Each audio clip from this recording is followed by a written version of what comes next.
Hello' ৰাইজ, কি খবৰ সকলোৰে? আশা কৰোঁ সকলো ভালে আছে আৰু পুনৰবাৰ মই নতুন এটা মিনি ব্লগৰ সৈতে সকলোকে স্বাগতম জনাইছোঁ।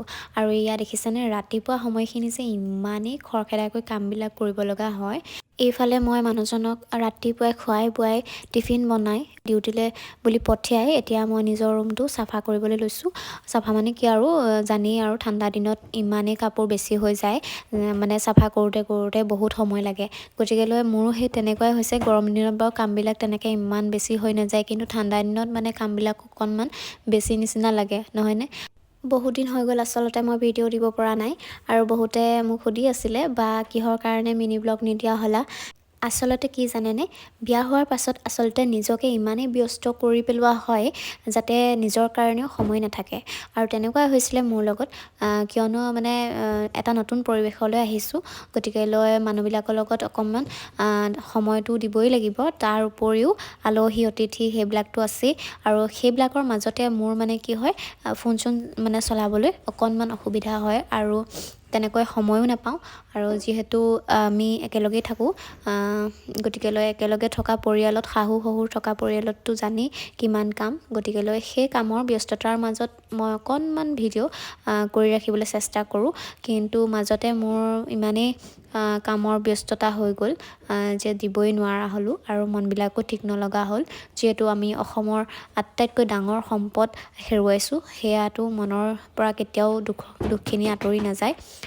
সেই সময়খিনি কেতিয়াও পাহৰিব নোৱাৰোঁ আচলতে, কিমান ডাঙৰ সম্পদ আমি হেৰুৱাইছোঁ। গতিকেলৈ সেইবাবে ভিডিঅ' দিবলৈ বিশেষকৈ মনেই নাছিলে। কিন্তু সময় সদায় একেই হৈ নাথাকে, এদিন নহয় এদিন জুবিন দাই নিশ্চয় ন্যায় পাব, সেয়া আমাৰ দৃঢ় বিশ্বাস। আৰু গতিকেলৈ আমি জীৱনটো এনেকৈয়ে আগুৱাই নিব লাগিব, নহয়নে? আৰু দৌৰাদৌৰিকৈ ইমানেই স্পীডত কামবিলাক কৰিছোঁ মই, যাতে সোনকালে শেষ হয়। যিমানেই সোনকালে নুঠোঁ কিয়, কামবিলাক থাকিলেতো মানে আজৰি হ'ব পৰা নাযায়, নহয়নে? মাইকী মানুহৰ মানে সদায় একেখিনি কামেই, কিন্তু একেখিনি কাম হ'লেও সেইখিনিতো কৰিবই লাগিব ন। আগতে যেতিয়া মাহঁতক দেখিছিলোঁ যে মাহঁতে শুই উঠি মানে একেখিনি কামকে কৰি থাকে, তেতিয়া কিন্তু মানে সেইটো ৰিয়েলাইজ হোৱা নাছিলে যে একেখিনি কামকে কৰি আছে। কিন্তু এতিয়া এনেকুৱা লাগে যে মাইকী মানুহৰ জীৱনটোৰ নিচিনা বেয়া জীৱন নাই আৰু। বেয়া মানে কেলৈ, শুই উঠাৰ পৰা একদম গধূলিলৈকে একেখিনি কামকে আৰু একেখিনি বস্তুকে বনায়ে থাকিব লাগে। গতিকেলৈ সেই তেনেকুৱাই আৰু মাইকী মানুহৰ জীৱন চলাই নিব লাগিব, নহয়নে? গতিকেলৈ মোৰো জীৱনটো এতিয়া আৰম্ভ হৈছে আৰু লাহেকৈ। গতিকেলৈ সেয়া চাফা চিকুণ কৰি থাকোঁতে মেলোঁতে আৰু বহুতখিনি সময় এনেকৈ গুচি যায়, আৰু কেতিয়ানো সময় মানে ঘড়ী কাটাডাল 12টা বাজিলে গমেই নাপাওঁ। গতিকেলৈ তেনেকুৱা আৰু লাহে লাহে শিকিছোঁ বস্তুবিলাক। প্ৰথম অৱস্থাততো কোনেও নাজানে ন, কিন্তু এতিয়া লাহে লাহে শিকিবলৈ চেষ্টা কৰিছোঁ, কেনেকৈ কোনটো বস্তু কৰিলে ভাল হ'ব, কোনটো কৰিলে বেয়া। গতিকেলৈ সংসাৰৰ নিয়মবিলাক তেনেকুৱাই। প্ৰতিজনী নাৰীয়ে আচলতে এনেকৈ সংসাৰ এখন চলাই নিছে। গতিকেলৈ ময়ো এয়া সংসাৰৰ যিহেতু দায়িত্বত মানে আছোঁ আৰু খোজ দিছোঁ, গতিকেলৈ এনেকৈয়ে চলাই নিব লাগিব বুলি ভাবোঁ। ৰুমটো সদায় চফা কৰা হয়, কিন্তু সদায়নো ধূলিবিলাক ক'ৰ পৰা সোমায় সেইটোহে গম নাপাওঁ।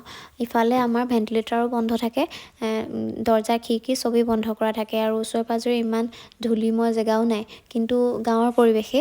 কিন্তু ক'ৰ পৰা ধূলি যে আহি যায় নহয়, ক'ব নোৱাৰোঁ। আৰু মকৰা জাল ইমানেই বান্ধে, বাপৰে। সেইকাৰণে মই সদায় চফা কৰি থাকোঁ, আৰু সদায় এনেকৈ মানে কলিন দি পেলাই গ্লাছবিলাক মুচোঁ।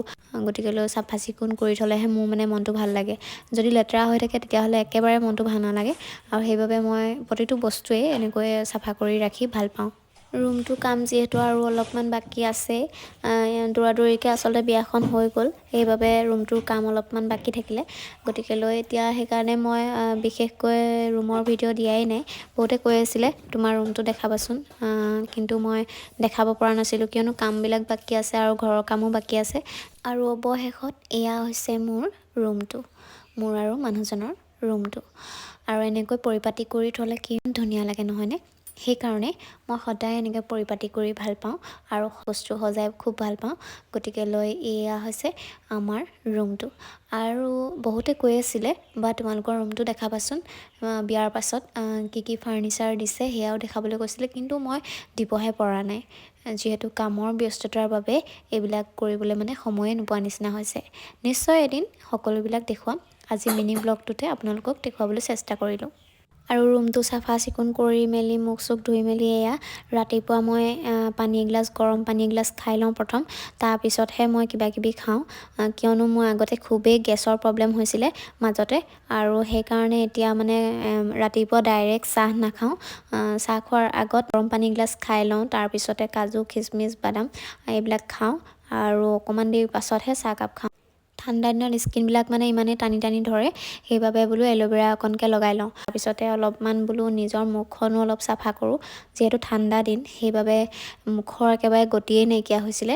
মা ঘৰৰ পৰা আনিছিলোঁ, যিহেতু পুলি 3টা দি পঠিয়াইছিলে, আৰু তাৰপিছত বৰ ধুনীয়াকৈ ডাঙৰ হৈছে। আমি সকলোৱে নিজক পাহৰি যাওঁ নহয়নে? কামৰ ব্যস্ততাবিলাকৰ কাৰণে নিজক পাহৰি যোৱা হয়, কিন্তু নিজক কেতিয়াও পাহৰি যাব নালাগে। নিজৰ স্কিন কেয়াৰ এইখিনি ৰাখিব লাগে। মই কিন্তু ৰাখোঁ দেই, আপোনালোকে ৰাখেনে? কমেণ্টত জনাব। আৰু যদি নাৰাখে তেতিয়াহ'লে নিশ্চয় অকণমান সময় উলিয়াই নিজকো কেয়াৰ ল'ব। গতিকেলৈ মই এয়া স্কিনটো অলপমান মানে শুকান নিচিনা হৈছিলে, সেইবাবে এল'ভেৰা লগাইছোঁ।